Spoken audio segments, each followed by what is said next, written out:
Thanks for staying up later. Dennis Hopper is with us tonight and again on Monday. The film he directed, The Hot Spot, opens in wide release this weekend all across the country, starring Don Johnson and Virginia Madsen. But we have enough time here to hit on a number of subjects. So let's start with your relationship with James Dean. How did you first become friends? Well, you know, I'd like to think of myself as a friend of James Dean, but he was really older than I was. I was like 18 when we met, and Jimmy was 23. Jimmy was 24 when he died, so I knew him the last year of his life.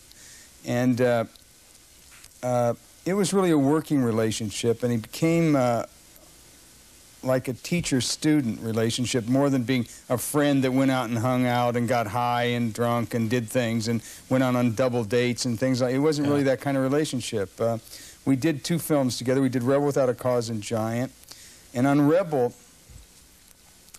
I thought that I was the best young actor. I knew that I was the best young actor in the world until I saw him act. And suddenly I was totally thrown by what I was seeing. I'd had a background of Shakespeare. I'd started acting, doing Shakespeare from the time I was 13 years old. And I was 18. I did Shakespeare all that time. Then I went to Hollywood and got a contract and was under contract with Warner Brothers. My first picture, Rebel Without a Cause. And there's Dean. And suddenly, here's a guy that's improvising and doing things that aren't written on the page. For example, Rebel Without a Cause. He's being searched. He's drunk at the beginning, and he's being searched. The cops are searching him, and it's tickling him, and he's laughing. Well, that's nothing like that on the page. Where's this coming from? I was a very good technical actor, and I could do line readings, and I had gestures and things that I knew, but I didn't know how to really relate emotionally. How to make a connection emotionally, have a real emotion, and then relate it to an imaginary given circumstance. And Dean was a master of this. He had studied with Strasberg and so on. So on the Chickie run, I grabbed him and threw him into a car, and I said, hey, man, wait a second here. You know, I said, I was the best actor. I thought the best young actor in the world until I saw you, and I don't know what you're doing, man. I want to know what you're doing. And it was a first for him, too. And he said, what's your drive to want to be an actor? And I said, I want to show my parents. He said, I want to show them that I can be somebody and I can do something. And I went into this whole thing. They wanted me to be an engineer, a lawyer, a doctor, and they hated the idea. I was going to be a bum if I became an actor, and I wanted to show them, and that developed into this drive, and, you know, and getting up and being a shy person and wanted to present myself to an audience and get this feeling of power and so on. And he said, I have the same kind of feelings. My drive is very similar. He said, what you're really basically saying is you hated your parents and you wanted to be something different from what they were. And he said, my mother died when I was very young. And I went to her grave. In the beginning that I cried, and I said, Mother, why have you left me? Why did you leave me? And that turned into, Mother, I'm going to show you I'm going to be somebody. I'm going to be something.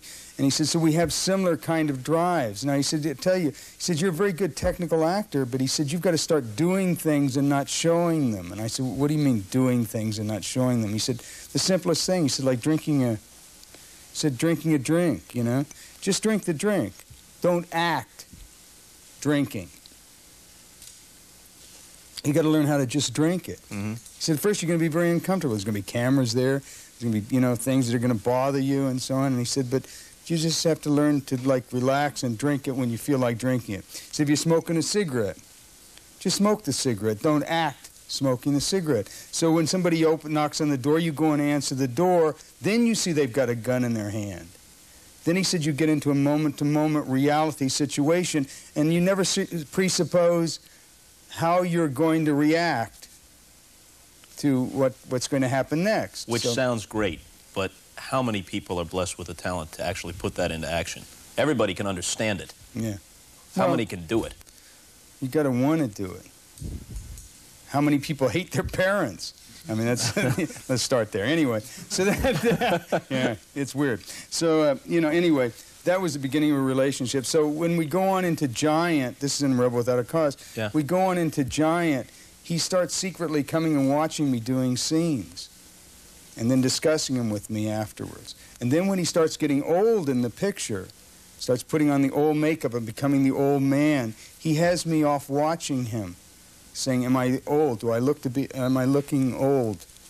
And there's one scene where he's with Carol Baker in the bar alone, and he's sitting there and he's asking her to marry him, and so on and so forth. And he says, God, I feel uncomfortable in this scene. He said, do I really look old? And I said, Jimmy, you look so old, man, that you couldn't get it up. She's safe. You couldn't get it up to do anything to her anyway, man. Don't worry about it. You look really old. So anyway, that was the kind of relationship we had. And I consider him a friend, but it's not, to say we were great buddies. We had a working friendship. There was one moment there where he really gave you the stamp of approval, though, during the filming of Giant that meant a great deal to you, right? Yeah, he saw me do a scene with Rock Hudson where I tell Hudson, it's after I'd had the fight with him and I'm in the room alone, and I tell Hudson how he was bigoted against my wife, who's a Mexican, young Mexican woman, and how I'm going off to the, there's been a tragedy happen and I'm going off to help. And I always say Juana's a mighty fine little gal, but... Don't sit there and prove what I say, please. I don't like to hear you do it. Now stop it. Dang it, boy, you're not being fair.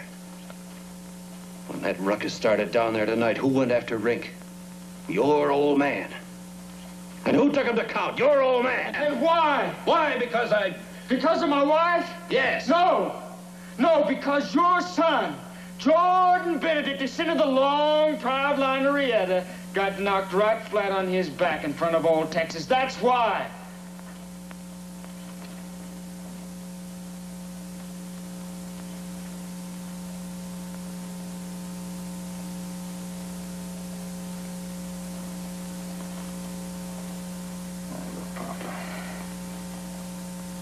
Just forget it. Don't worry yourself about it. He watched the scene, and he came to me in a restaurant, and he said, he called me over the table, and he said, I saw you work today, and he said, I wish John Wilkes Booth could have been there to see you. He said, I wish Edmund Kean could have been there. These dropping Shakespearean actors' names. And he said, I wish John Barrymore could have been there to see you today. He said, you were great today.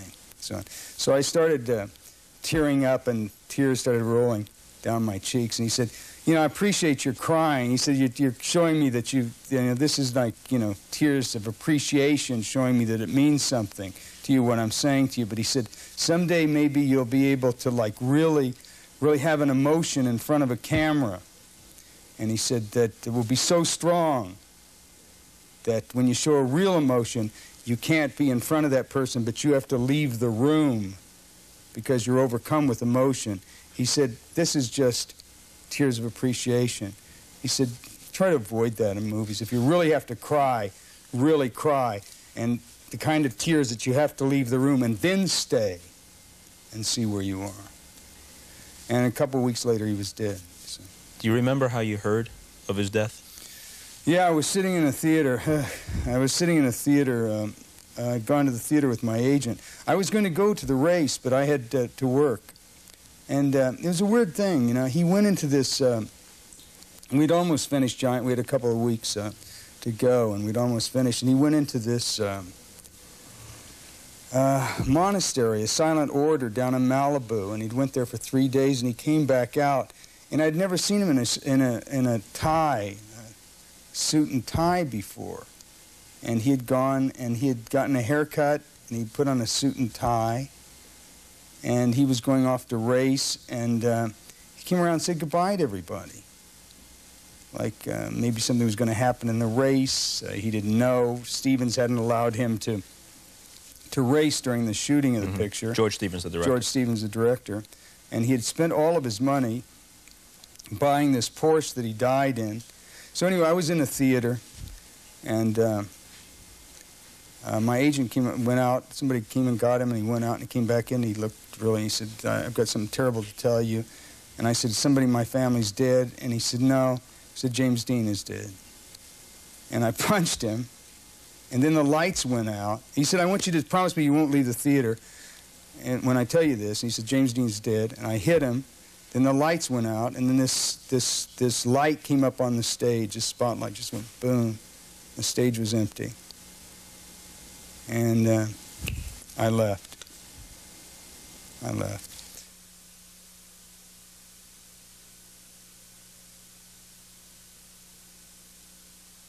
Continuing on the subject of James Dean, did it strike you even then, at age 19 or 20, when you were working on Giant, that here you had two very different icons? And maybe Dean wasn't an icon yet, maybe it was only in death, but here was James Dean, who was to become the symbol of the antihero. And here was Rock Hudson, who was Hollywood's prototype of what a male hero was at that time, and here they were sharing center stage. Yeah. Yeah, it was strange. You know, there were rumors at that time that Hudson was homosexual, okay? There was nothing that ever showed any of us that he was. I remember one time Dean jumped out of the trailer, though, and grabbed him and French kissed him in front of a bunch of people. And then I jumped back in the car, and we drove off, and I said, what the hell was that about? And he said, he's a fag. And I said, oh, come on, man. And he said, nah, he is. I said, nah, come on. And I really thought he was, I thought Jimmy was really, you know. Yeah. I thought he was just putting me on. I really did. Did Dean talk a lot about living fast, dying young? No. No, he didn't talk a lot about anything, really. He was a very strange... Oh, I know what I started to say. Brando, Bob Dylan, and Dean are the only guys that I ever saw. Elvis didn't really have it. And that was where the kind of ape thing where all the apes are vying for the females and so on, and they come into, you know, and they keep going, and they walk off and nobody follows, and they walk off and nobody follows. Then that one gorilla comes in, and there's a party going on, and when he goes into the next room, half the party goes in the next room with him. Brando had that, Bob Dylan had it, and Dean had it. And Dean wasn't a star like Dylan or Brando. He had that. And people either loved him or hated him. There was no, he's okay. He was a very bizarre guy. He was very intense. Some days he would come in, you'd say hello to him, he'd walk by you as if he never heard you. He was totally involved in his work and in his character and so on. And there'd be times he'd go to a party, he'd go under a table and play his bongo drums over in a corner somewhere. He'd ride his motorcycle into like a coffee house and, you know, order an espresso, you know. Your assessment of the sexual prowess or magnetism of Dylan and Presley going to play well in Hibbing, Minnesota, not so good in Tupelo, Mississippi. I understand. Well, I mean I'll forward the mail to you. Elvis had great sex appeal. There's no question about it. I remember going one time to, like, he was at the Beverly Wilshire Hotel, and I remember going to see him, and there were all these, this was like in the 50s when this is pre-pill now, and I had to wait with 6 young starlets that I knew nobody'd ever had. They were going in, and another one was coming out every half hour, and finally I saw him after about the 4th one. I said, you doing what I think you're doing? He said, oh, yeah. And I said, wow, man. I said, how do you get it up every time? And he said, hey, they're all different. I said, wow, yeah, okay. Classic confrontation with an old line director named Henry Hathaway, yeah, who wanted you to do a scene a certain way, and you resisted, and you went eyeball to eyeball for almost a whole day, right? Yeah, we did a whole day, yeah. Started about 7 in the morning till about 11 at night. He sent for lunch and dinner. He told me we'd go that way for, he had enough film to go 4 months. And he owned 40% of 20th Century Fox. So we were going to stay there till I did the scene his way. And it was a 10-line scene. And I did it, I don't know, I'm going to say 86th. I always said I was 86th, you know, 86 takes, but however many I did it as many ways as I could possibly think of doing it. And then he'd keep giving me the line readings and telling me when to pick up the coffee cup, when to put it down, what to do. So. Well, you were trying to do what James Dean had encouraged you to do. Yeah. A broader understanding of acting than just read the lines and take the director's instructions literally. Yeah, and he wanted me to go back to the other way of working. So anyway, that's where it ended. And I finally broke down, did it his way, and left. And I didn't work again till 7, 8 years later in Hollywood. I came to New York, studied with Strasberg for 5 years. So I didn't get rehired in Hollywood again until Hathaway hired me. Hathaway and Wayne hired me some 7, 8 years later for a picture called Sons of Katie Elder. I'm going to give you some real good advice, mister. This is no time for lying. Who ambushed us? I don't know. Answer me. I don't know! Don't kill my brother! I don't know! I'm telling you, talk. You were there when Ben got it. Who ambushed us? Who murdered Matt? I don't know. I didn't do anything. When I let you breathe again, you better come up with the right answers.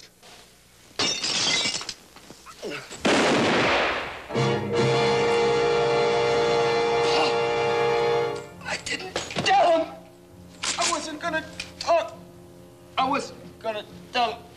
Anyway, I come into the office, and he tells me, he says, I got this part for you. And it's the same part. So it's the weak weakling son, the weak good son of the bad man. You know? And he says, I got this part for you. And he says, Big Duke and I, you know, if Duke doesn't like this method, you know, I don't want any of that method. And Duke doesn't like that. He says, no, but, you know, he says, you know, Duke and I have talked, and you're married now to a nice Irish woman's daughter. I was married to Margaret Sullivan's daughter. And she was a nice Irish woman. And now you have a daughter of your own. And Duke and I think that you should start working again. So, you know, Duke doesn't like that method, though. We can't have any of that stuff. And I said, well, Mr. Hathaway, I'm just, you know, I'm a much better actor than I was then. And we're going to get along. I'm not going to be any problem. Oh, you were never a problem, kid. Never a problem for me. Never, never. You know, just Duke doesn't like this stuff. So just watch it, okay? I said, fine. First day we get the location. We're in Mexico, Durango, Mexico, and there is John Wayne. John Wayne is not in the scene. It's early in the morning, 6 in the morning. John Wayne is there. Hal Wallace is there. Hathaway is there. And I am now doing a 10-line scene with the bad man father, almost identical to the one 8 years before that I get blackballed for. He comes to me. He gives me every letter, every gesture, every line reading. Okay. Now, I've watched his movies. The man never moves his camera. You know, very seldom does he ever lay a dolly track. It's all close up, over the shoulder, long shot. Never moves the camera. So he gives you these really ridiculous kind of moves and things because he wants you to move, but he can't explain it because he's a screaming, yelling guy with a cigar, you know? Just do it, just do it. You know, he's one of those. So, yeah. So anyway, he gives me the line, and I do it. And first take, and he goes, "Burn it!" And he comes up to me, and he's got the cigar in his mouth, and he's crying, and he's hugging me. And he said, "That was great, kid. That was just great." I said, "You see, Henry, I'm a much better actor than I was 8 years ago." And he says, "You're not a better actor, kid. You're not a better actor. You're just smarter. You're just smarter." Yeah, that's it. Yeah, that's it. And he was right. I was just smarter. You did Sons of Katie Elder and then later True Grit, with John Wayne. And if I've got my timing right, True Grit is just a year or so after Easy Rider. Right, but I'm now editing Easy Rider, and Schneider says, go and do it for the old man. He just wants 7 days. Nobody will edit your movie. Just go and do it. So I'll help you. It's a shame a kid like Moon losing his leg.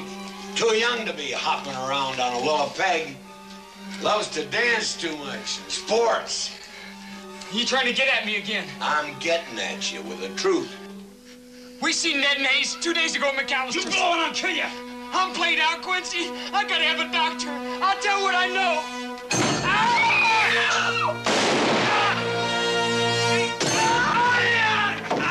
Lord, oh God, I'm dying. Help me. I can't do a thing for you, son. Your partner's killed you, and I've done for him. Hey, don't leave me laying here. Don't let those wolves get me. Well, I'll see you get buried Wayne used to chase me around. He had a .45, and he arrived in a helicopter. Wayne lived on a, excuse me, a Diet Coke got to me. Well, you got to watch what you put inside you, Dennis. I know. You got to really be careful. Yeah. Yeah, that last glazed donut. They say they got Elvis, you know. Yeah, it's really weird. But poor Elvis, God. Anyway, let's see, where was I? Oh, yeah. John Wayne, True Grit. John Wayne, True Grit. Oh, God, John Wayne. He lived in Newport on a minesweeper, okay? And he had a helicopter, and he would fly to Paramount Studios, and he would arrive there. And every time anything happened at UCLA or USC, that one of his daughters was at a political rally, or Eldridge Cleaver was somewhere, gave a speech, and used bad language in front of his daughter, it was my fault. And he would arrive in the helicopter and say, "Where's that pinko Hopper? I know he's here hiding somewhere." And I'd always go to Glenn Campbell's dressing room and hide. And he'd, "I know you're in there somewhere. You come out, you pinko. You know, my daughter, Eldridge Cleaver, was cussing in front of my daughter last night, and I want to talk to you about it." Yeah, he's crazy.